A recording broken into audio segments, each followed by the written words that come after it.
ସମ୍ବଲପୁର ଜିଲ୍ଲା କୁଚିଣ୍ଡା ମହାବିଦ୍ୟାଳୟ ପ୍ରେକ୍ଷାଳୟରେ ସେବା ପକ୍ଷ ପାଳନ ଉପଲକ୍ଷେ ଭାଜପା ନଗରମଣ୍ଡଳ ପକ୍ଷରୁ ଛାତ୍ରଛାତ୍ରୀମାନଙ୍କୁ ନେଇ ପଣ୍ଡିତ ଦୀନଦୟାଲ ଉପାଧ୍ୟାୟଙ୍କ ଜୀବନ ଦର୍ଶନ ଅନ୍ତର୍ଦ୍ଦୟ ଏବଂ ବର୍ତ୍ତମାନ ସମୟରେ ଏହାର ଯଥାର୍ଥତା ଉପରେ ଆଧାରିତ ବକ୍ତୃତା ପ୍ରତିଯୋଗିତା ଅନୁଷ୍ଠିତ ହୋଇଥିଲା।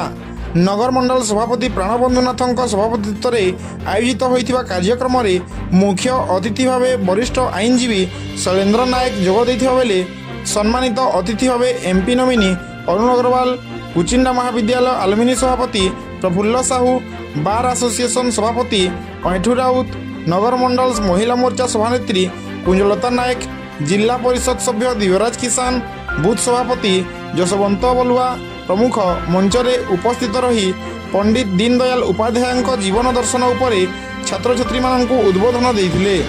ବକ୍ତୃତା ପ୍ରତିଯୋଗିତାରେ କୃତି ପ୍ରତିଯୋଗୀମାନଙ୍କୁ ଅତିଥିମାନଙ୍କ ଦ୍ୱାରା ପୁରସ୍କାର ପ୍ରଦାନ କରାଯାଇଥିଲା। ଶେଷରେ କୁମରେଶ ଦସବାୟା ଧନ୍ୟବାଦ ଅର୍ପଣ କରିଥିଲେ। କୁଚିଣ୍ଡାରୁ Kuchinda TV report. Arun Kumar Agarwal, Bharatiya Janata party कार्यकर्ता, कुचिंडा। पंडित दीनदयाल उपाध्याय भारतीय जनता पार्टी पुरोधा दार्शनिक और प्रेरणादायक महापुरुष। तांकर जीवनी उपरे कुचिंडा कॉलेज वोमेन्स कॉलेज छुआ मान को लेकर गोटे वक्तृता प्रतियोगिता होता। छुआ मैंने बहुत संख्यार उत्साह सहित ये प्रतियोगिता भाग नहीं आउ पंडित दीनदयाल उपाध्याय जी दर्शन जीवन उपरे आलोकपात करते। मो ना कुंजलता नायक, मुई भारतीय जनता पार्टी कुचिंडा नगर मंडल महिला मोर्चार प्रेसिडेंट रूपे अच्छे।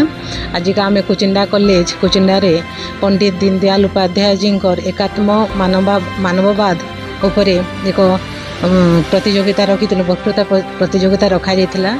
सेठारे आम Kuchinda college Kuchinda women's college बहुत छात्र छात्री योगदान करते एवं तांकर मतामत रखिथिले, जेनटा कि आमे तांको आगामी दिन रे एकात्म मानववाद उपरे से माने केनता तांकर जीवनचर्या रे चली पारबे। तार सहित भारतर जेन रिचुअल भारतर जेन ये अच्छे तार नीति अच्छे आदर्श अच्छे दीनदयाल उपाध्यायंकर नीति आदर्श उपरे तांकर जीवनशैली गठन करि पारबे से उपरे तांको सहायक हबो।